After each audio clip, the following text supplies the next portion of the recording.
Welcome to the Strategy Sync YouTube channel. Please subscribe and like to hear new book summaries. Thanks for having me back. I'm really excited for this one. Yeah, me too. Because, there is this incredibly pervasive, just sinking feeling that hits so many of us right around, say, 2 p.m. on a Tuesday. Tuesday afternoon slump. Exactly. You look at your calendar, you look at your inbox, and you realize you are entirely in reactive mode. Like you're just putting out fires all day. Right. You are essentially playing a lifelong game of whack-a-mole with emails, societal expectations, and just obligations. Which is an exhausting way to live, honestly. It really is. You aren't actually making your life happen. You are just the localized point where other people's priorities collide. Wow, that's a really stark way to put it, but it's true. So today, we are completely dismantling that paradigm. We are exploring the framework laid out in the book, Design Your Good Life. The framework for discovering your purpose, actualizing your vision, and amplifying your impact by Charles T. Lee. That's the one. And the mission here, for you listening, is to move from being a passive consumer of the life you've been handed to becoming the active architect of your own fulfillment. Yeah, we are taking abstract ancient philosophy and basically running it through a highly pragmatic, modern design framework. It is a really critical shifting perspective. It is, because treating your life as a design project fundamentally changes your relationship with your circumstances, Right, like instead of viewing your life as this rigid path you have to discover. Or like a test you were quietly failing. Yeah, exactly. You start to view it as a continuous, iterative process.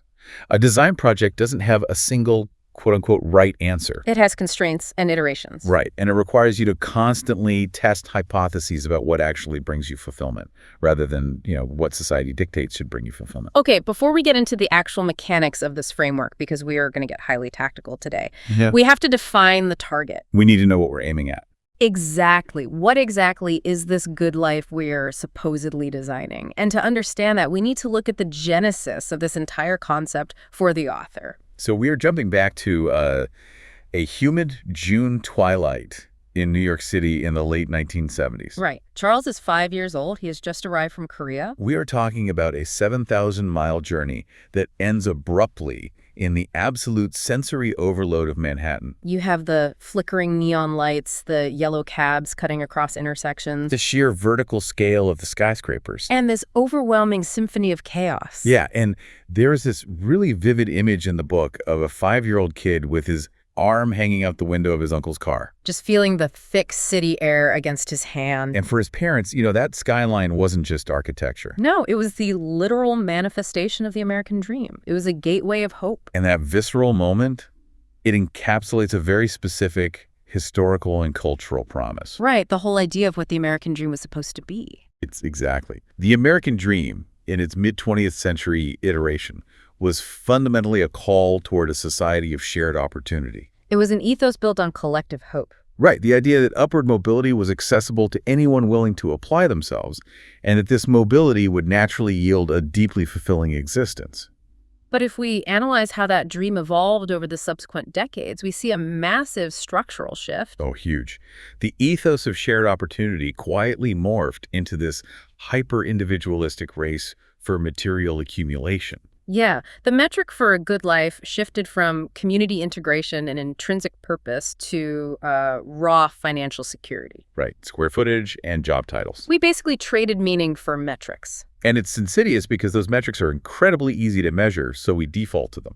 Exactly. We can instantly measure our salary or the size of our house. Whereas measuring our sense of internal alignment is messy and complicated. But this tension figuring out what actually constitutes a life well lived is arguably the oldest human inquiry. Oh, absolutely. The frameworks we use today are built on the remnants of thousands of years of philosophy. Let's look at the ancient Greeks, because their approach completely contradicts modern wellness culture. Yeah, they approach the concept from an entirely different ontological foundation. Aristotle centered his ethical framework on the concept of eudaimonia. Which is frequently and rather poorly translated as happiness. Right. A more accurate translation is human flourishing, or literally, having a good spirit. Okay. Aristotle argued that eudaimonia is not an emotional state.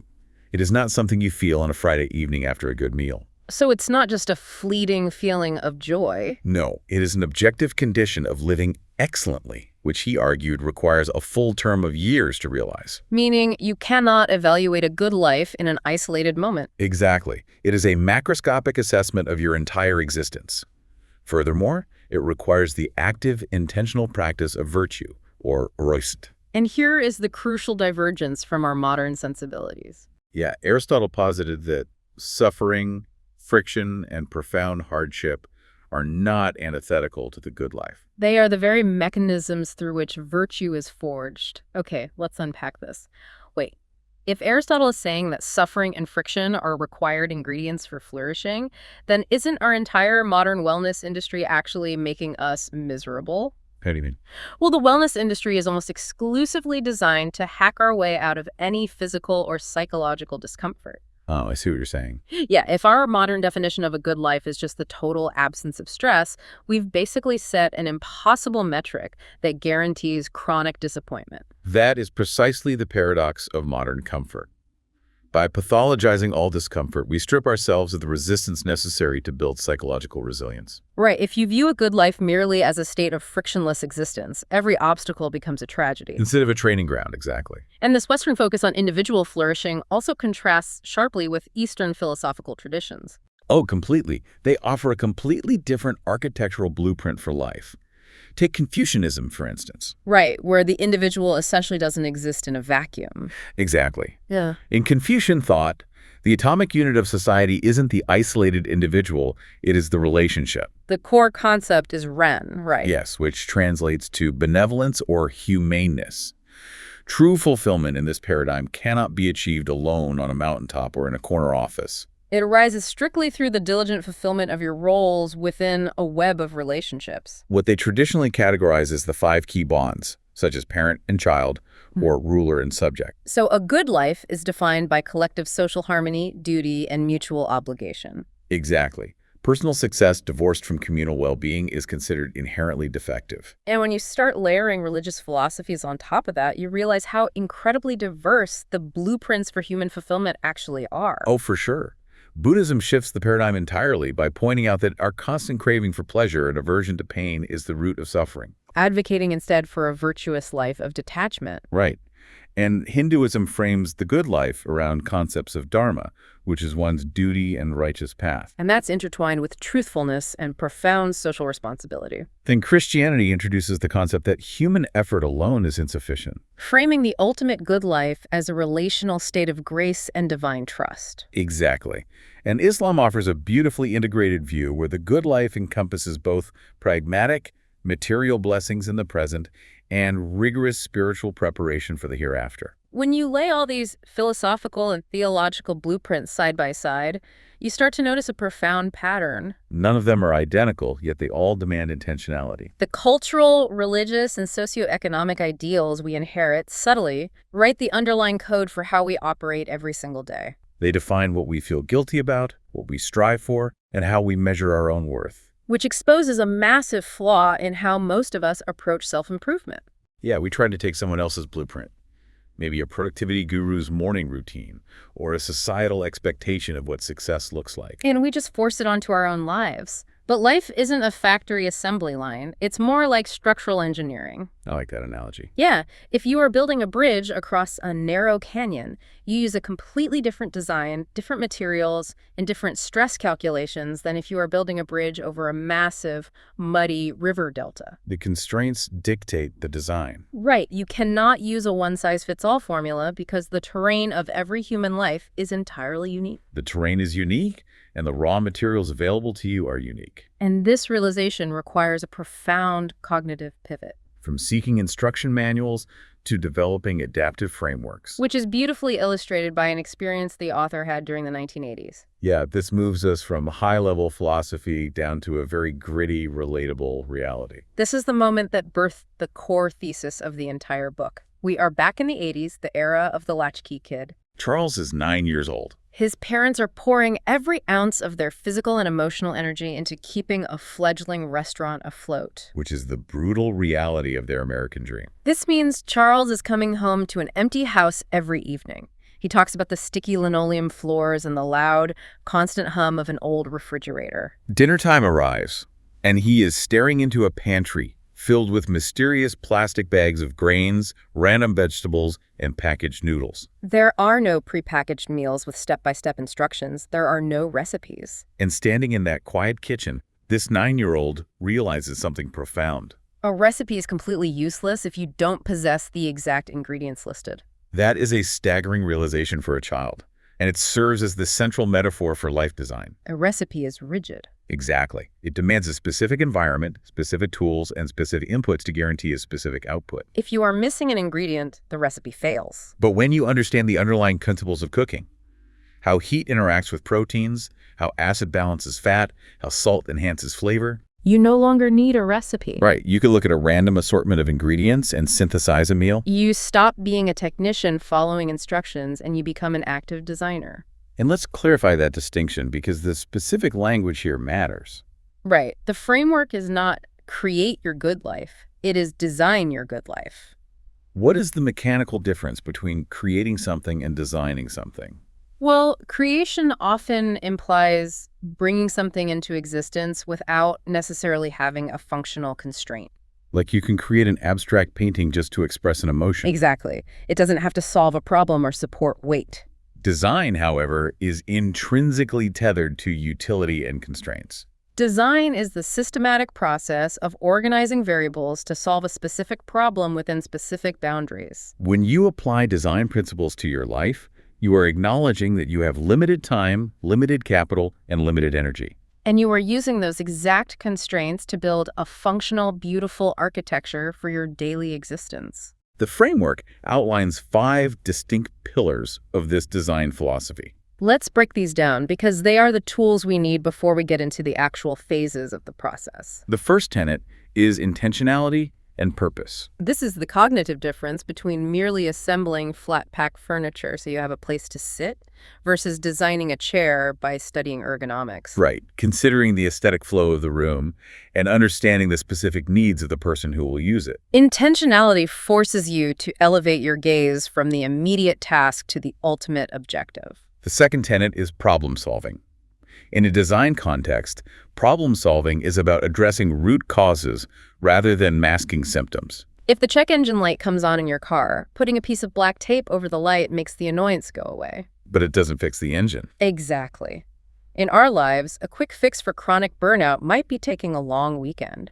But a design approach requires you to audit the structural realities of your workload, your emotional boundaries, and your daily rhythms to create a sustainable ecosystem. Which bleeds right into the third pillar, systems thinking. This is the realization that no action occurs in a vacuum. Everything is a node in a larger network. If you decide you want to wake up at 5 a.m. to work out, you can't just set an alarm and expect it to work. Because that single decision impacts your evening routine, your caffeine intake at 2 p.m. Your spouse's sleep cycle, and your cognitive fatigue at work the next afternoon. Systems thinking means you don't just design an isolated habit. You design for the entire interconnected ecosystem of your life. Exactly. You are managing the second and third order consequences of your decisions. Okay, the fourth pillar is a human-centered approach. In product design, empathy for the end user is paramount. If an app is beautiful but frustrating to navigate, it's a bad design. When applying this to life, the end user is you. This requires profound self-empathy. It means designing a life that actually aligns with your intrinsic neurobiological and psychological wiring. Rather than ruthlessly optimizing yourself to fit into a high-status corporate role that fundamentally drains your life force. It is the rejection of self-commodification. And then we hit the fifth pillar, which completely flips how most of us view adversity. Creativity with constraints. We usually view a lack of money, a lack of time, or a lack of connections as the reasons we cannot build the life we want. We view constraints as roadblocks. But in design, the constraint is the very thing that forces the innovation. Here's where it gets really interesting.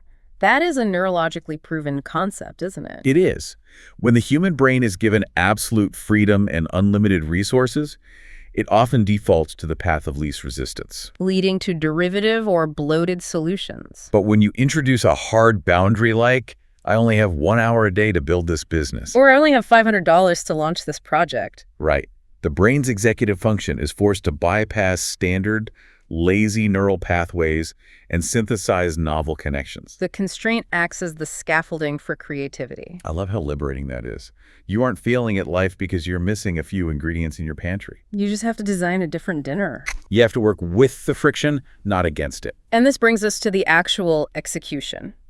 How do we take these philosophical paradigms and these design pillars and actually deploy them? The framework operates in 3 distinct cyclical phases. Let's enter phase 1. Phase 1 is the spark.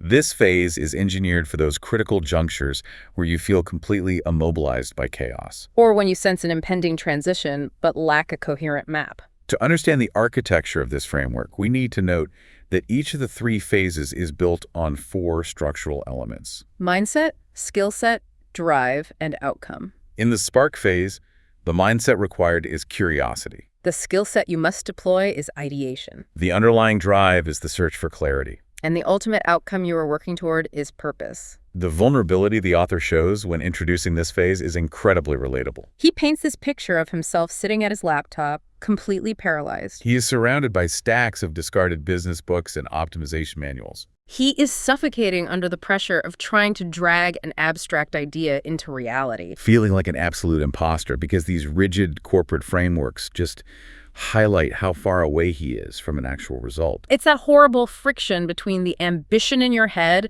and the reality on your screen. But then he uncovers the concept of design thinking, and it acts as a skeleton key. Design thinking provides a cognitive scaffold to untangle that exact paralysis. It breaks the intimidating mandate of finding your purpose into 6 actionable steps. Let's examine the mechanics of these steps, which form the skill set of ideation. Step 1 is starting with empathy. Focusing intensely on the person at the center of the problem. Whether that is a client you want to serve or, in the case of life design, yourself. Step 2 is framing the challenge. This is about defining the actual problem, not the perceived problem. Right. People often think their problem is, I need a new job.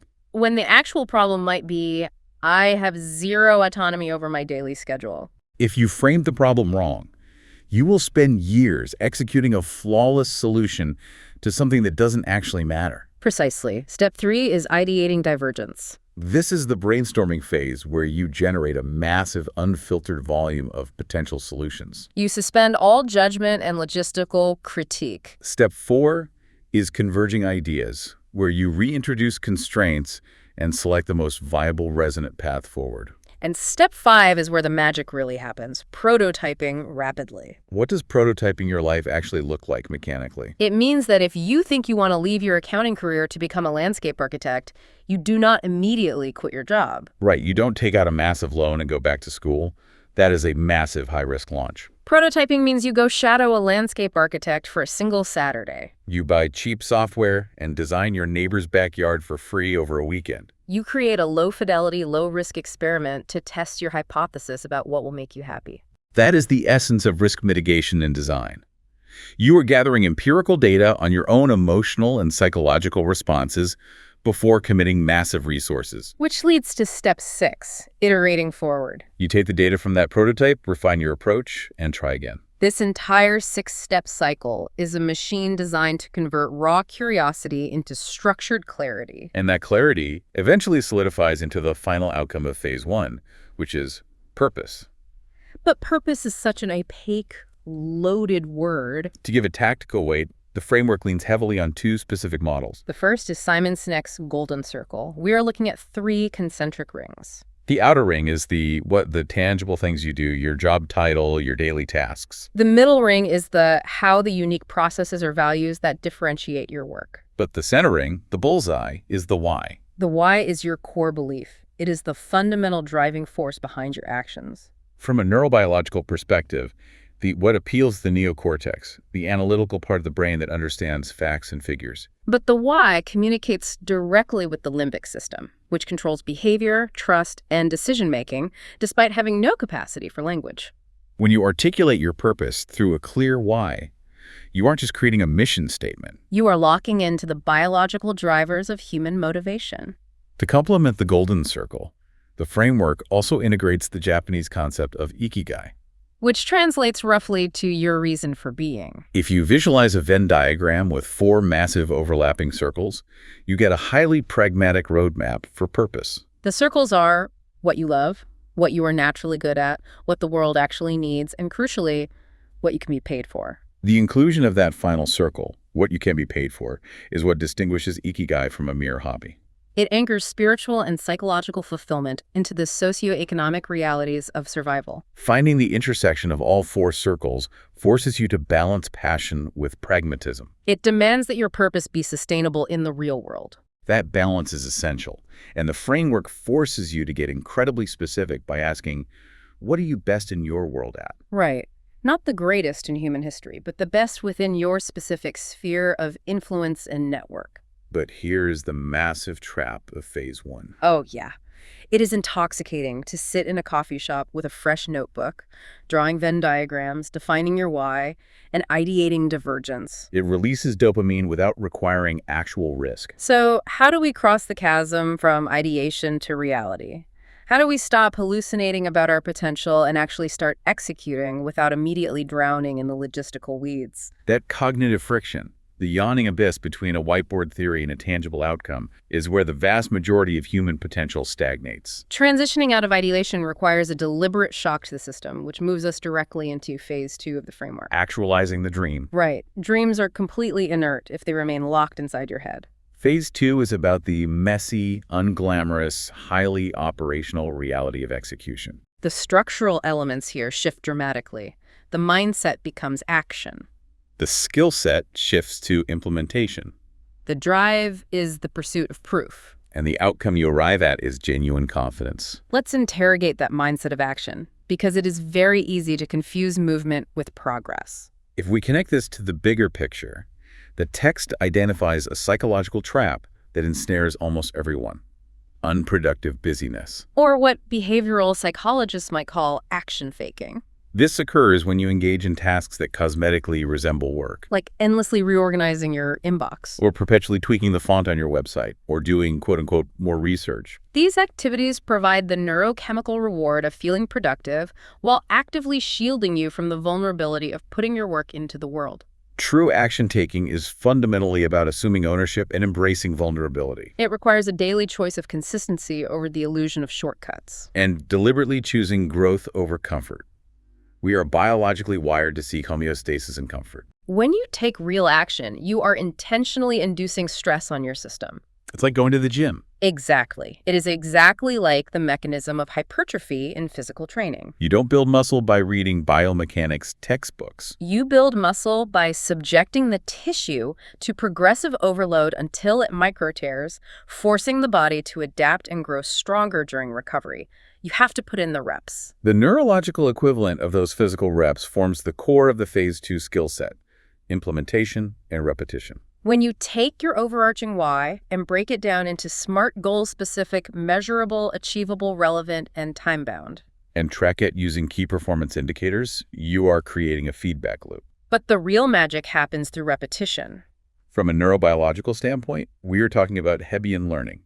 Neurons that fire together, wire together. Let's expand on that mechanism, because understanding how a habit forms demystifies the struggle. Right, when you first try to implement a new behavior, say writing for an hour every morning, it requires massive executive function. It feels clunky and exhausting. Exactly. You are forcing an electrical signal down a new, uninsulated neural pathway. But with every repetition, your brain wraps that pathway in a fatty substance called myelin. Myelination increases the speed and efficiency of the electrical impulses. Over time, as the pathway becomes heavily myelinated, the behavior shifts from the prefrontal cortex, which requires conscious effort, to the basal ganglia, which handles automated routines. The execution literally stops feeling forced and becomes your default biological state. That is the true power of implementation. And as you build that neural infrastructure and actually start producing tangible results, you generate the drive of this phase, proof. You aren't just seeking external validation from the market or your peers. You are accumulating undeniable empirical evidence to present to your own internal critic. You are proving to yourself that your ideas work in the real world. And the accumulation of that proof leads to the final outcome of phase 2, confidence. However, we must be incredibly precise about how confidence is defined in this framework. This is not the loud, unearned bravado or toxic positivity that dominates social media. Epistemic confidence, true, earned confidence, is forged exclusively in the fires of real-world application. It is inextricably linked to humility. It is the quiet assurance of someone who knows they can execute while simultaneously recognizing the vastness of what they still do not know. Arrogance is a defense mechanism born from a lack of proof. While genuine confidence is the byproduct of mastery. It is earned through iteration, which inevitably means it is earned through failure. And surviving that failure requires cognitive flexibility. There is a brilliant practical mechanism outlined in Practice Tip 7 of the framework that deals with this. It focuses on the strategic deployment of humor. It sounds trivial, but the psychological utility of humor is profound. When you experience a setback, your amygdala spikes cortisol, triggering a threat response that narrows your cognitive focus. You enter fight or flight. But when you can find humor in a mishap, when you can laugh at the absurdity of a failed prototype, you engage in cognitive reappraisal. Laughter triggers the release of endorphins and dopamine, which dramatically lowers cortisol levels. This biochemical shift opens up your prefrontal cortex, allowing you to regain perspective, adapt, and iterate without being emotionally crushed by the obstacle. It basically gives your brain permission to enjoy the messy, chaotic process of building something from nothing. So you iterate, you build the neural pathways, you gather the proof, and you achieve quiet, earned confidence. You have actualized the dream. For many people, that looks like the finish line. You have a successful career, a stable life, you've hit your goals. But if you stop there, you might be highly successful, but you aren't necessarily living the good life. The framework demands a final outward expansion. This brings us to phase 3, influence. Phase 3 is a culmination of the entire architectural process. We are transitioning from the pursuit of self-actualization to the responsibility of societal stewardship. The structural elements reflect this massive paradigm shift. The mindset elevates to contribution. The skill set required is curation. The drive becomes a desire for impact. And the ultimate outcome is a legacy of character. The mindset shifts required to enter this phase are a total rewiring of our default cultural operating system. The first shift is moving from accumulation to generosity. In phase 2, you are necessarily focused on accumulating skills, capital, and proof. It is a season of building. But phase 3 recognizes that operating purely on accumulation eventually leads to stagnation. It is a shift from viewing the world as a zero-sum game, where someone else must lose for you to win, to a positive-sum game, where true wealth is defined by how effectively you can deploy your resources to elevate the ecosystem around you. The second cognitive shift is moving from skepticism to optimism. It is vital to define optimism carefully here. We are not talking about blind, naive positivity that ignores systemic problems. We're talking about optimism as a strategic, resilient belief in human potential and the efficacy of effort. Skepticism is intellectually cheap. It requires no effort to point out why something will fail. Optimism requires the rigorous, heavy lifting of building a solution despite the probability of failure. The third shift is moving from accidental living bouncing around like a pinball based on external stimuli to profoundly intentional stewardship of your time and resources. Which leads directly to the core philosophical thesis of the entire framework. A good life isn't about striving to be the best in the world, but rather doing the hard internal work to become the best for the world. To achieve that, you have to master the skill set of curation. In a world of infinite options and endless demands on your time, curation is the ruthless elimination of the non-essential. And the framework provides a deeply introspective psychological tool for this called the life map. The life map is an exercise in narrative identity. You take a physical piece of paper and draw a horizontal timeline from your birth to the present moment. You plot your moment of profound joy and triumph above the line and your moments of deep trauma, failure, and pain below the line. You narrow this down to the 10 to 15 most significant emotional inflection points of your entire life. Then you analyze those specific peaks and valleys to extract the core values that were forged in those fires. What makes this so powerful is that it integrates your trauma into your purpose. You aren't just looking at your successes. You are looking at the darkest moments of your life and identifying the resilience or the empathy that was born in that darkness. You use that integrated data to curate your focus. You stop trying to solve every problem in the world and you focus your energy exclusively on the areas that align with the values birthed from your own lived experience. Exactly. Curation is the deliberate focusing of your energy, and that focused energy is what drives genuine impact. This sustained impact across a lifetime solidifies into the final outcome, a legacy of character. Now, the concept of legacy is often deeply misunderstood. Culturally, we equate legacy with historical permanence, having a university wing named after you, building a billion-dollar company, or achieving global fame. But the framework strips away that ego-driven definition. Legacy, in this context, is the cumulative resonance of your daily character. It is rooted in your deeply held beliefs, given shape by your curated values, and held together by the quiet, unglamorous consistency of how you treat the people directly in front of you. So what does this all mean? Let me challenge this entire premise for a second. Sure. Do we really need a legacy?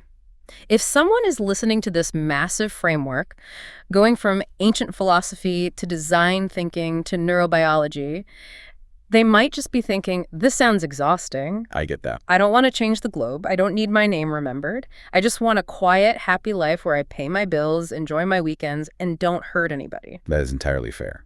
Are we putting far too much psychological pressure on the average person by demanding they engineer a legacy? That is the most important critique to level in any self-improvement framework.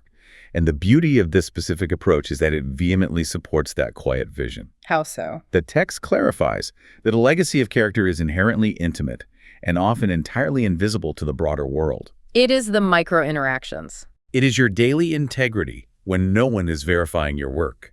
It is the emotional regulation you model for your children. It is the unseen resilience you bring to a struggling friendship. Living in profound alignment with your values and leaving the handful of people in your immediate orbit slightly better than you found them, that is the highest form of legacy. It requires zero grandiosity, but it requires immense intentionality. Which brings this entire sweeping theoretical architecture back down to a deeply intimate, profoundly human reality. And the book concludes with a deeply personal story that validates this exact definition of the good life. Charles shares a quiet moment he had with his wife, Tina. They are standing on the precipice of becoming empty nesters, a major life transition. They are reflecting on the decades they have spent together. And Tina turns to him and points out that their good life had absolutely nothing to do with the professional accolades Charles achieved, the businesses he built, or the status they navigated. The ultimate success of their life was found in the quiet, structural integrity of their relationship. It is a stunning moment of crystallization. She highlights the fact that they managed to keep their promises to one another through decades of friction. They actively did the excruciating generational work of breaking the cycle of divorce that they both inherited from their parents. And after all the chaos of raising a family and building careers, they emerged on the other side with a deep, loving relationship with their adult children. That right there is the prototype successfully iterated into reality. They designed an ecosystem of trust. It wasn't perfect. It was messy. It involved suffering and setbacks, just like Aristotle promised, but it was undeniably good. And it was that specific conversation, that validation from his wife, that gave Charles the epistemic confidence to realize he actually had the proof required to write this book and share the framework. It proves that the framework works not just for building a company, but for the complex architecture of human intimacy. And his final charge to the reader serves as the operational mandate for the entire DYGL framework. He distills it into 3 continuous commands. First, dream big. Cultivate an audacious vision and protect your curiosity fiercely. Second, start small. Never underestimate the compounding power of unseen, daily, necessary work. And third, keep moving. Ruthlessly prioritize forward progress over the paralyzing illusion of perfection. Because growth is not linear. It is cyclical. You do not graduate from phase 3 and retire to a mountaintop. As your life circumstances change, as you encounter new constraints, you will inevitably find yourself thrown back into the chaos. You will need to return to the spark phase to ideate a new path. Push through the actualize phase to build new neural pathways. And elevate back into the influence phase to share what you've learned. You are never done designing. It is a dynamic, lifelong process of iteration. The framework simply provides the cognitive tools, the psychological mindsets, and the structural checkpoints. The execution is entirely dependent on how you apply them to the unique friction of your own existence. So true. Which leaves us with one final, deeply uncomfortable question for you to mull over as you go back to your day. I love this part. If designing the good life is a continuous, cyclical process of iteration, what happens if the blueprint you are pouring all your energy into executing right now actually belongs to someone else? Whose version of the good life are you currently building with your daily habits? And what is one rigid, inherited recipe that you need to throw in the trash tonight so you can finally start designing your own? Thank you so much for joining us for this deep dive. We will see you next time.